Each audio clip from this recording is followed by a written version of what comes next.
So about a year ago, I had a 3 wedding in a row kind of crazy trip where I had a wedding on the East Coast on a Saturday, and then I flew out Sunday to photograph a wedding in Iceland, and then I flew back again to photograph another wedding on the East Coast again. So I had 3 weddings, 1 trip, and wanted to make sure that I found a way to both make it as minimal as possible while still being sort of as maximum as possible. So kind of a weird video, but I wanted to explain all of the different cameras that I brought, why I brought them, and kind of give you an idea of how all that kind of worked out. So since I was doing 3 different weddings, I wanted to make sure that I had enough coverage, but also one of them being in Iceland, and for some people that are themselves artists and shoot films themselves. So I definitely wanted to bring film along. And the first time I went to Iceland, one of my biggest regrets was just that I didn't bring film with me. So definitely wanted to make sure that happened. And then obviously we needed to make sure that I could cover all my bases for the other stuff.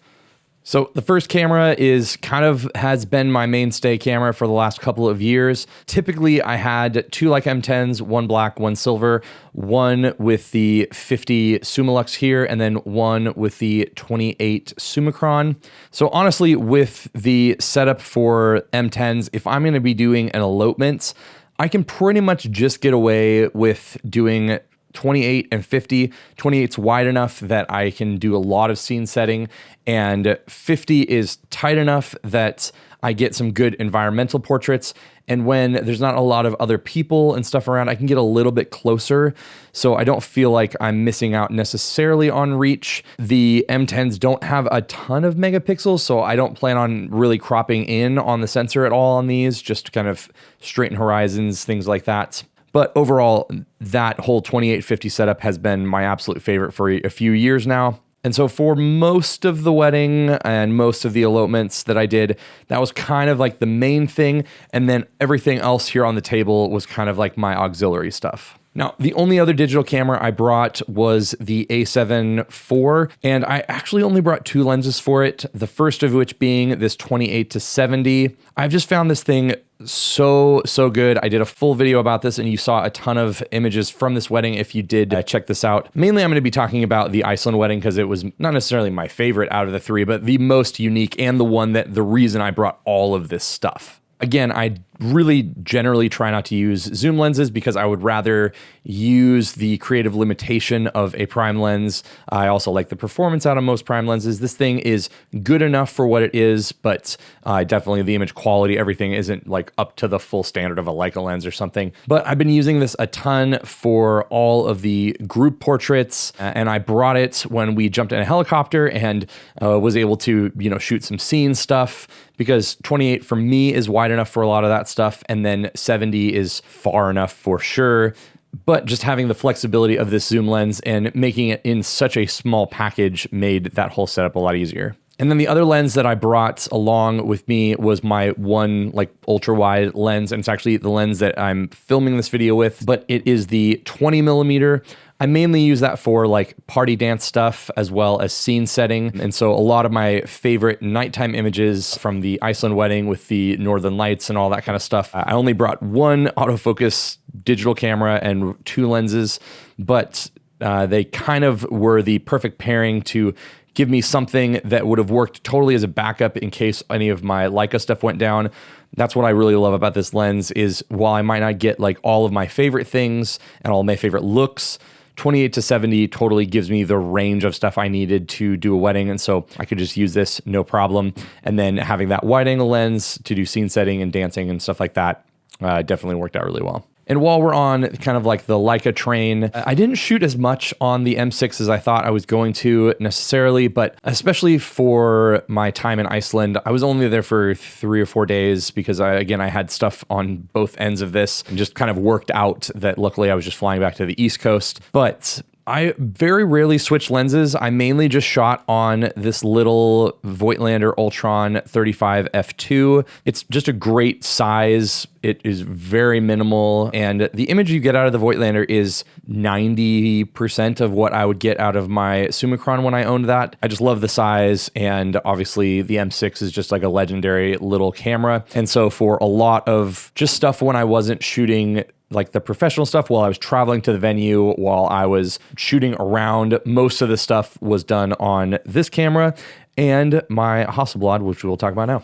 Also, because I needed flexibility, I used Portra 400 for all of my 35mm stuff, and then I used Gold 200 for all of the medium format stuff. And for me, we've talked about this on the channel a lot, about how much I just love my 500 CM. There's something about the experience of seeing the world through a different perspective, kind of like what I love about the rangefinders. You just see photography different. And the same is true here on the 500 CM.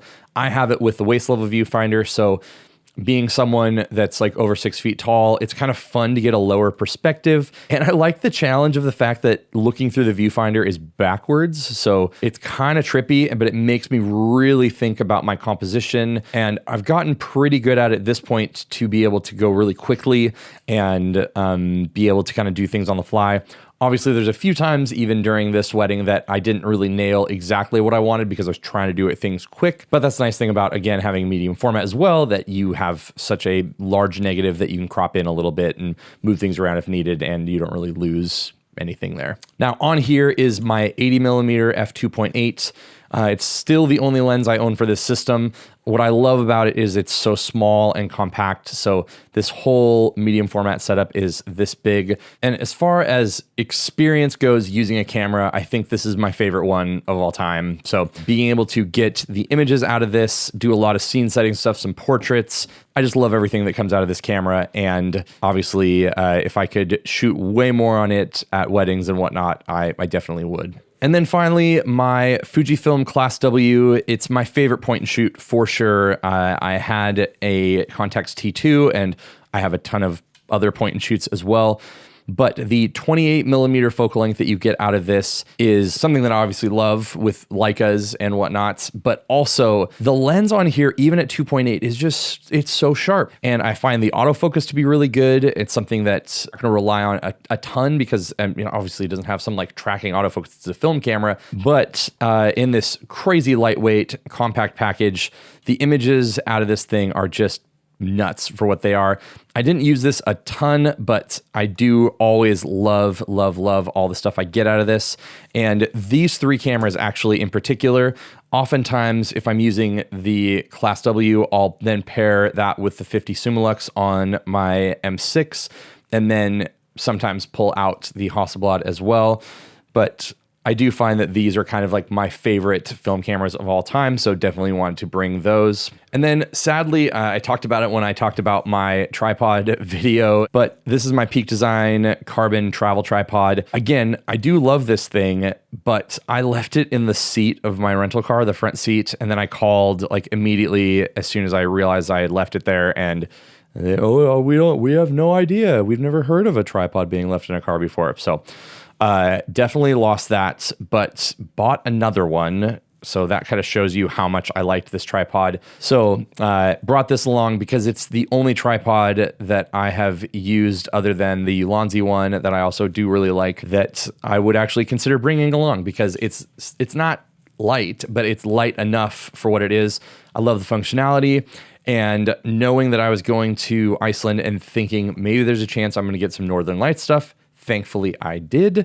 So I was very, very, very thankful to have this because yeah, I went out multiple times and made sure I shot the Northern Lights when they were available. Everything else in terms of accessories and flashes and stuff, I've done other videos about for sure, but wanted to kind of make a video that talked about specifically the gear when I had to pare things down to bring both film and digital, basically making my digital setup as minimal as possible so that I can kind of maximize the output on a film setup. So this is kind of a maximalist thing for film while being more minimal with digital. At least for me, as someone that owns a lot of cameras and loves the perspective of different lenses and everything like that. But I find that it's really interesting to see people's work and what they use to get that work. So if you're interested in more stuff like this, let me know, because sure, I talk about gear a lot on this channel, but I think that finding and seeing specifically the output of all that gear and seeing that in context really shows like why we even care about gear and whatnot in the first place. So thanks so much for watching. If you want to check out my video specifically on the 28 to 70, I think that has a lot more of the images as well from this wedding. You can check that out up here. You can check out my kind of like what's in my camera bag for 2023 video up here, and then I will see you in one of those videos.